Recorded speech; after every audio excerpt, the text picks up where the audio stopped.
बनाया जाता है, वहाँ पर गणेश जी को स्थापित किया जाता है। यहाँ पर पहाड़ से कौन है, जरा हाथ खड़ा करना, जरा कोई है यहाँ पर? कोई नहीं है, सब पंजाब से ही है। एक मैया मुझसे परसों ही कह रही थी कि हम तो पंजाब से हैं, और तुसी कितने से हो?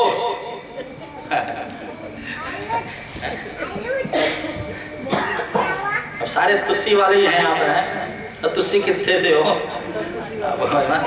तो हमारे पहाड़ों की परंपरा, आप अभी भी पहले मकान देखा होगा आपने, कईयों के दरवाजे के ऊपर जो है गणेश जी होंगे, लक्ष्मी जी होंगे, विष्णु जी होंगे, है ना?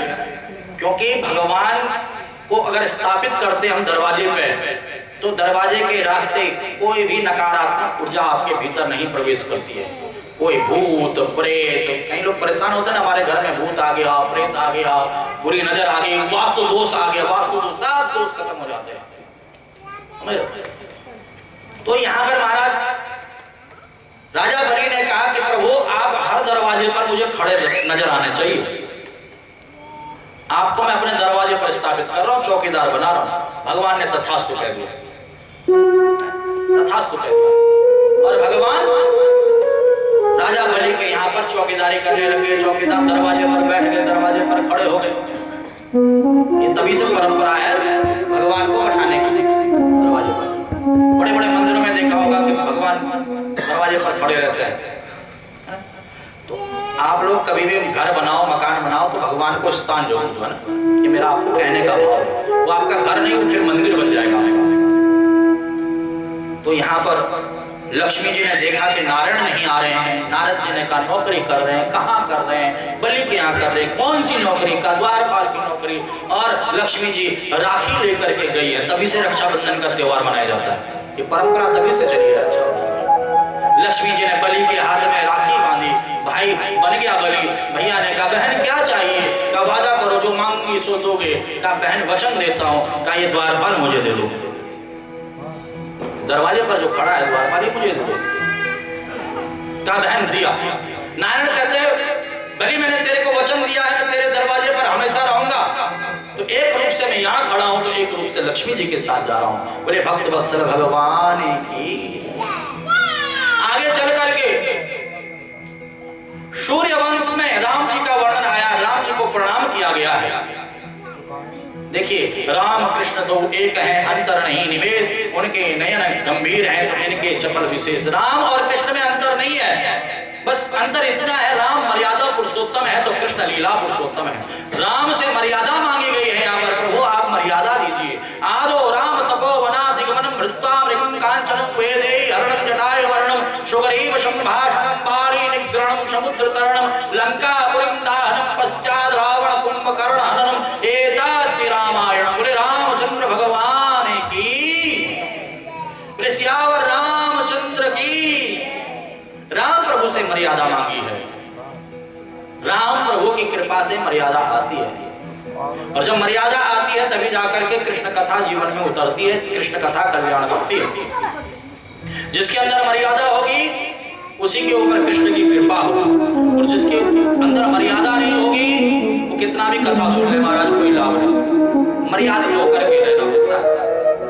प्रातः काल उठ के रघुनाथा माता पिता गुरुनामई माता, कितने ज्यादा मर्यादित है राम जी। सुबह उठे हैं तो सबसे पहले माता पिता के चरण छूते हैं, गुरुजनों के चरण छूते हैं, गुरुजनों का स्मरण करते हैं।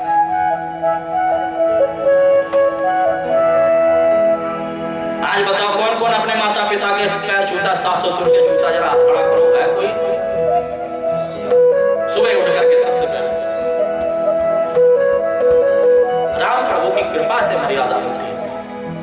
मर्यादा मांगी, चंद्रवंश में प्रवेश किए हैं सुग्रीव मुनि। नारायण के नाभि से ब्रह्मा, ब्रह्मा के अत्रि, अत्रि के चंद्रमा, चंद्रमा से चला चंद्रवंश, चंद्रमा के बुध, बुध के पुरुरवा, पुरुरवा के आयु, आयु के नहुस, नहुस के यति, ययाति, संयाति, आयाति, वियाति और कृति, ये संतानें हुई हैं नहुस की। यहाँ पर ययाति की जो संतान है वे यदु, तुर्वसु, द्रुहु, अनु और तुरु। अब यहाँ पर महाराज यदु से चला यदुवंश, यदु से यदुवंश चला, और तुर्वसु से यवन वंश चला, और द्रुहु से भोज वंश चला, और अनु से मलेच्छ वंश चला, और पुरु से पौर वंश चला।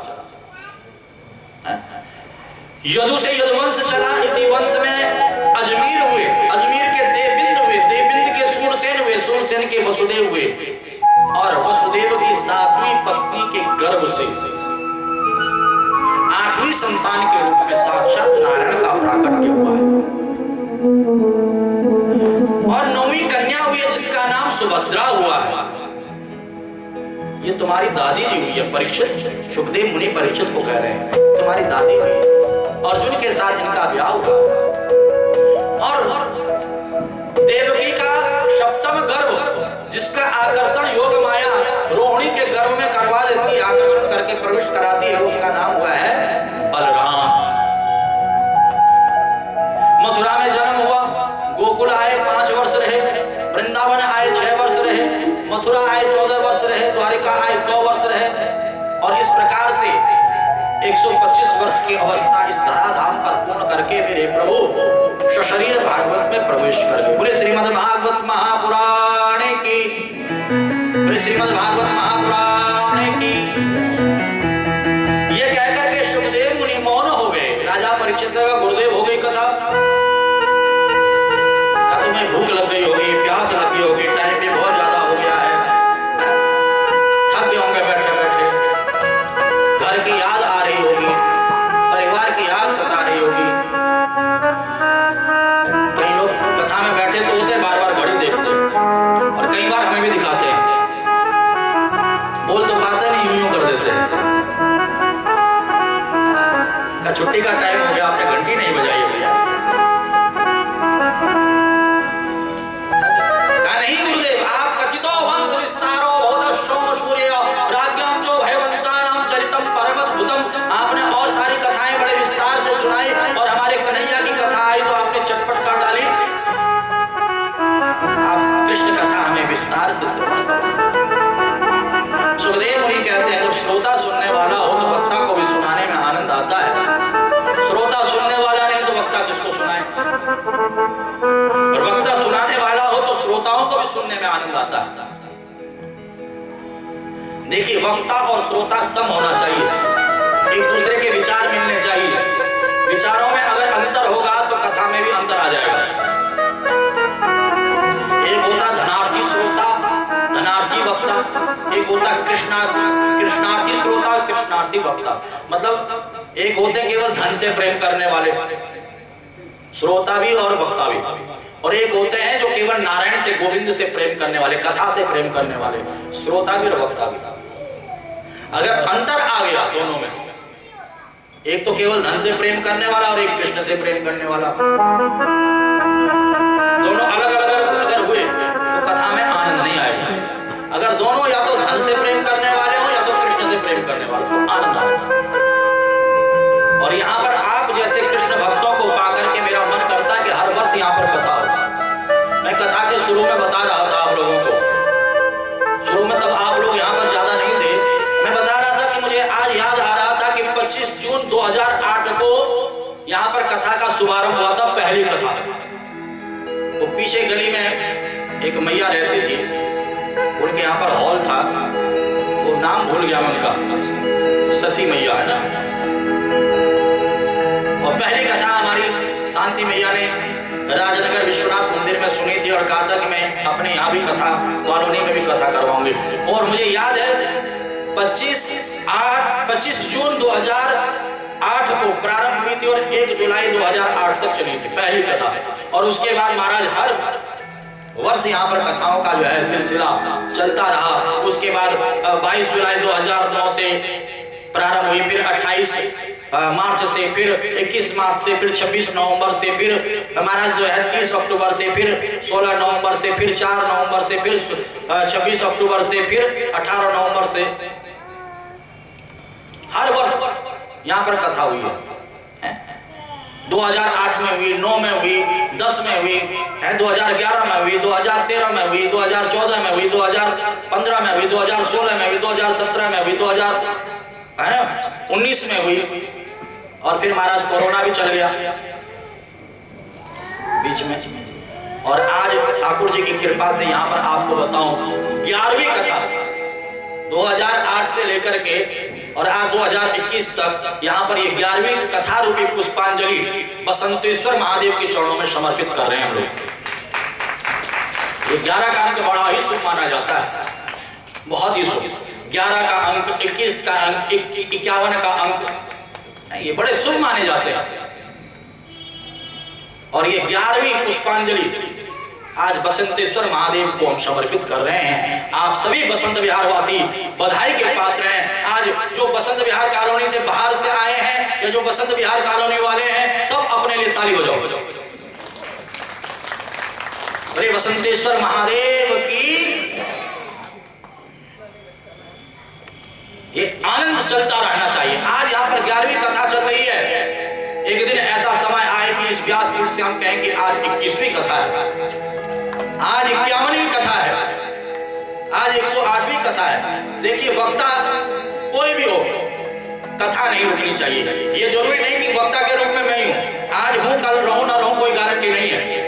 हकीकत बता रहा हूं आपको, कोई गारंटी नहीं है। आज कथा सुना पा रहा हूं, कल की कथा सुना पाऊंगा नहीं सुना पाऊंगा। परसों ही घबरा गया था मैं तो, जब उठा नहीं जा रहा था, बैठा नहीं जा रहा था, कमर अकड़ गई थी। वो तो धन्यवाद है हमारे जो है ये मैया का, यहाँ पर मथुरा वाली मैया बैठी हुई है। मेरे बेटे के पास आ जाओ, फिजियोथेरेपी करता है। उसने जब महाराज फिजियोथेरेपी की और महाराज जो है तुरंत जो है ठाकुर जी की चमत्कार मथुरा। देखिए ब्रजवासी ठाकुर जी के स्वरूप होते हैं। आपको मैं भागवत में कई बार बताता हूँ, बहुत बार बताता हूँ। भगवान कहते हैं मैं सबके ऋण से ऋण हो सकता पर ब्रजवासियों के ऋण से ऋण नहीं हो सकता हूँ, क्योंकि ब्रजवासी मेरे प्राण हैं, साक्षात कृष्ण स्वरूप है। मानो कन्हैया का हाथ लग गया और सारा का सारा दर्द छू मंत्र हो गया हो। कामाख्या महाराज, कामाख्या के नाम से पीर के सामने ही हरिनगर में फिजियोथेरेपी। मैं तो भैया चमत्कार मानता हूँ। मैं जो यहाँ पर थी उस समय पर, जब उठ नहीं पा रहा था, बैठ नहीं पा रहा था, एक पैर भी नहीं चल पा रहा था, एक चर है आशीष, एक पैर भी नहीं चल पा रहा था। और आज उठ भी रहा हूँ, बैठ भी रहा हूँ, दर्द का कोई नामो निशान नहीं है। मानो ठाकुर जी का हाथ लगाओ मेरे ऊपर, ये ठाकुर जी की कृपा है। अब ये गारंटी तो है नहीं कि मैं रोज आपको कथा सुना पाऊंगा, आज हूं कल नहीं रहूं, कोई गारंटी नहीं है। परंतु ये कथा कल भी थी, आज भी है और कल भी रहेगी। ये ज्ञान गंगा, इसको कोई रोक नहीं सकता है। तो इसलिए आज इस 11वीं पुष्पांजलि के अवसर पर, इस 11वीं कथा रूपी ज्ञान गंगा के अवसर पर बसंतेश्वर महादेव के सामने आप लोगों से निवेदन करता हूं, ये कथा इसी प्रकार से धारा प्रवाह चलती रहनी चाहिए, ये नहीं रुकनी चाहिए, ये चलती रहनी चाहिए। वक्ता कोई भी हो, मैं नहीं कहता हूं, मैं आज तक कोई भी नहीं कह सकता कि मैंने कहा हो कि आप मुझे ही बुलाओ। वक्ता कोई भी हो, पर कथा तो वही रहेगी, कथा वही रहेगी, ये ज्ञान गंगा वही रहेगी। इसमें डुबकी लगाते रहो हर वर्ष इस कथा को आप इसी प्रकार से कार्तिक के महीने में आप इस कथा रूपी ज्ञान गंगा में अवगाहन करते रहो। यही मैं आप लोगों से आज दक्षिणा मांगता हूं आप सबसे।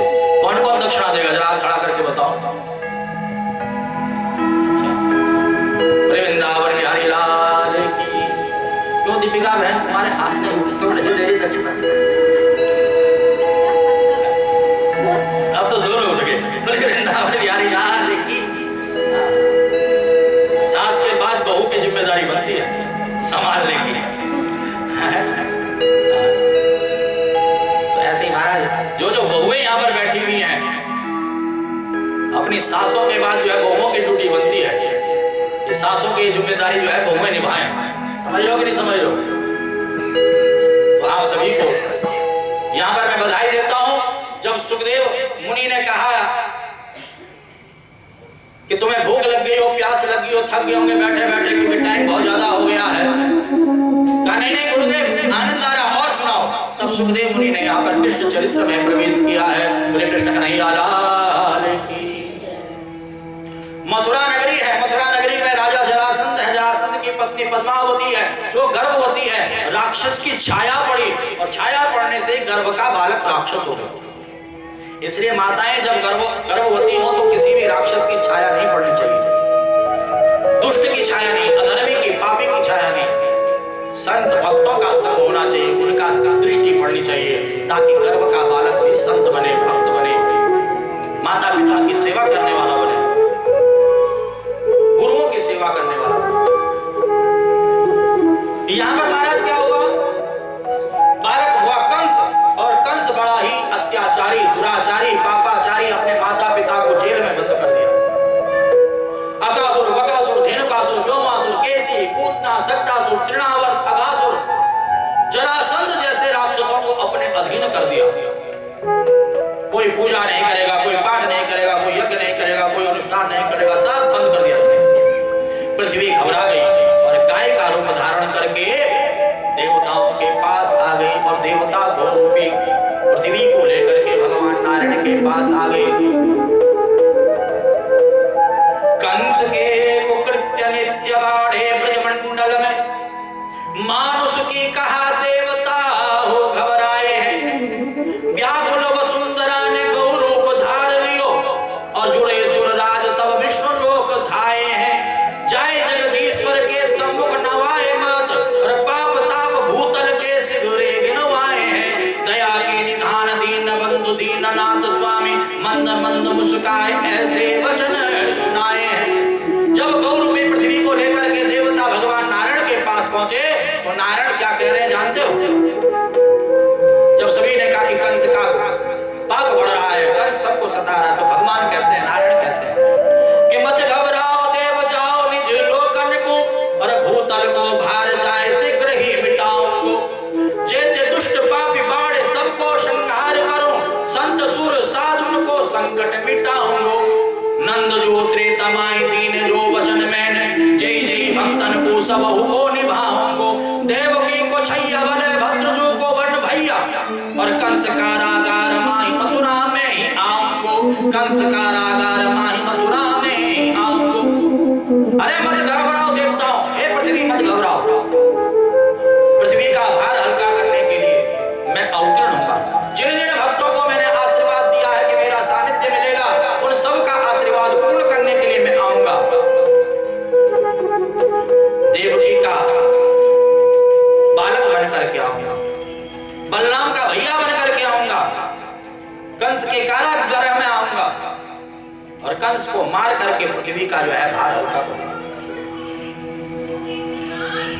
आज देवताओं का आश्वासन दे दिया, पृथ्वी को आश्वासन दे दिया, भगवान अवतरित हो गए। सभी गुप्त रूप से भगवान का भजन पूजन करने लगे। कंस ने सोचा कि आज तक मैंने कोई भी पुण्य नहीं किया, एक पुण्य कर लेता हूँ। क्या करो?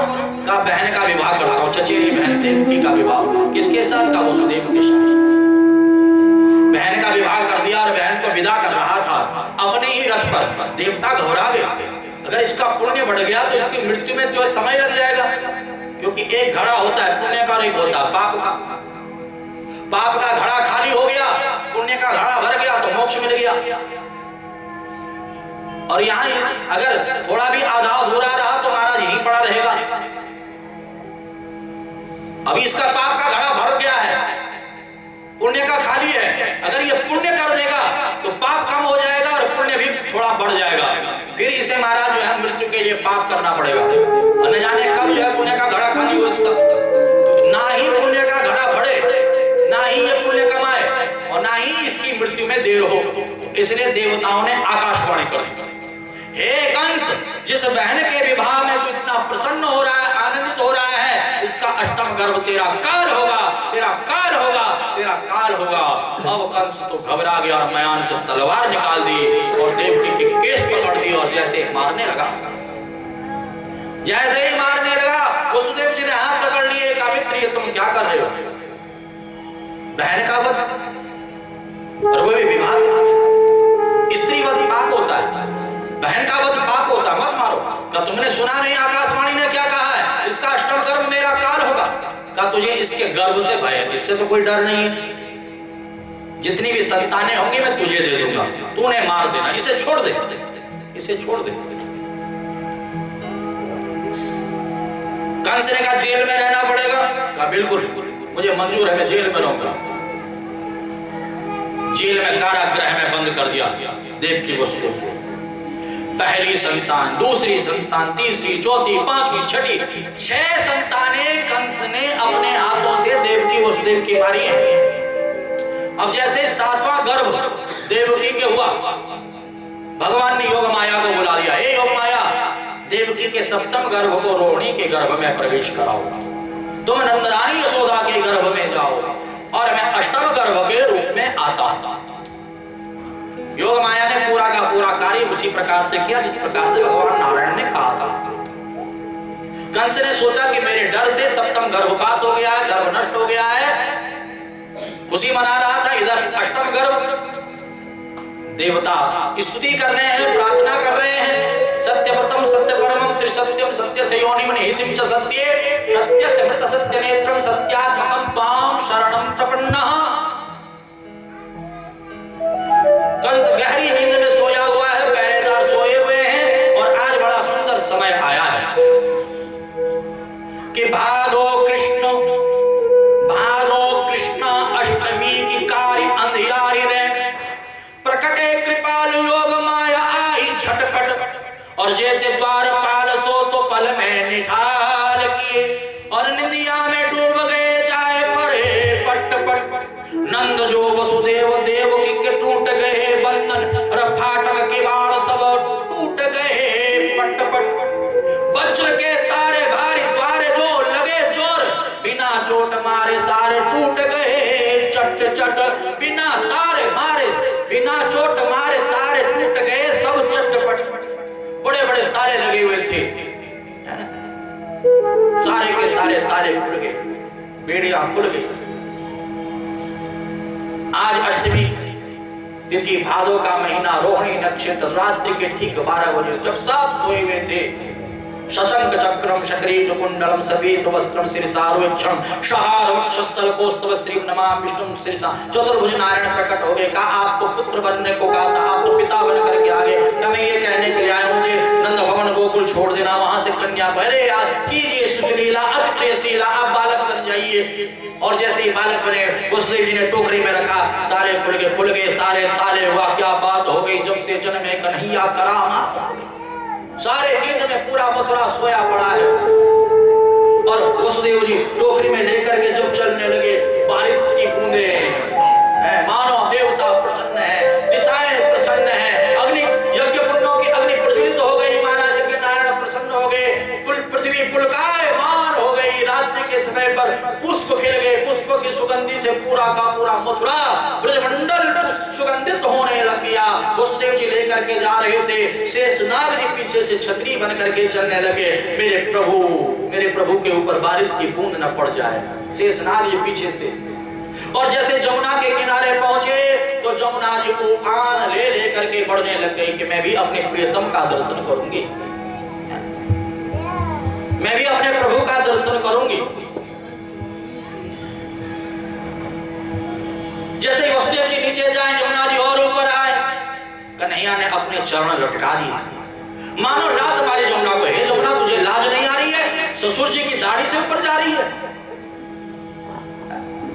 मानो प्रभु कहना चाहते हो, जमुना महारानी अभी चरणों का दर्शन कर दो, मार्ग दे दो, जब मैं बड़ा होऊंगा तो स्वयं आ जाऊंगा दर्शन करने और दर्शन देने। जमुना जी ने चरणों का स्पर्श किया और तुरंत वसुदेव जी को मार्ग दे दिया। वसुदेव जी नंद भवन पहुंच गए और नंद भवन में पहुंच करके देखा नंद रानी यशोदा सुगहरी नींद में है, कन्या बगल में है। वसुदेव जी ने अदला बदली कर दी, लल्ला को छोड़ दिया, लल्ली को ले लिया।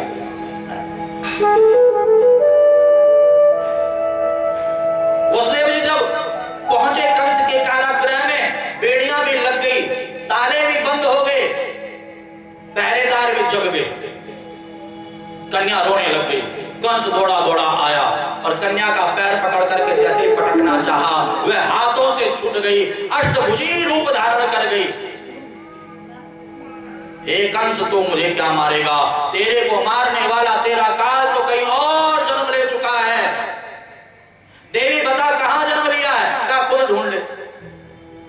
योग माया कंस ने महाराज मीटिंग बुला दी, कासुर बकासुर धेनुकासुर व्योमासुर केसी पूतना सत्तासुर तिन्नासुर, बड़े बड़े राक्षसों की मीटिंग बुला दी। का मेरा काल कहीं और जन्म ले चुका है, कहां जन्म लिया ढूंढो। और चलिए प्रातः काल नंद भवन में नंदा सुनंदा भाभी की सेवा कर रही हैं, नंद रानी यशोदा की नंदे सेवा कर रही हैं। भाभी के कुछ होगा तो बधाई मिलेगी। बधाई कौन कौन देगा, बधाई मिलेगी, बधाई। कृपा की बात है। देखिए हमारी जेतली बर्फ खाने से हमारी मैया, क्या नाम है, रूबी मैया।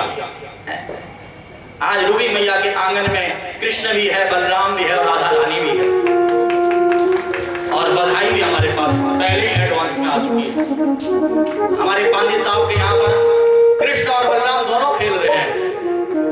हमारी सरदारनी मैया लवी कृष्ण और राधा दोनों सबके लिए ताली बजाओ।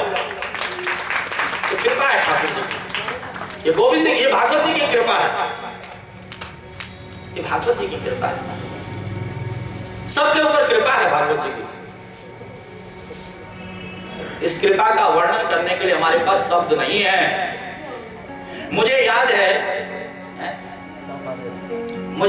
मैया कि हमारी शांति माता जहां भी कथा होती थी और पहले दिन हमारा जल की एक हमारा डिबिया रख देती थी।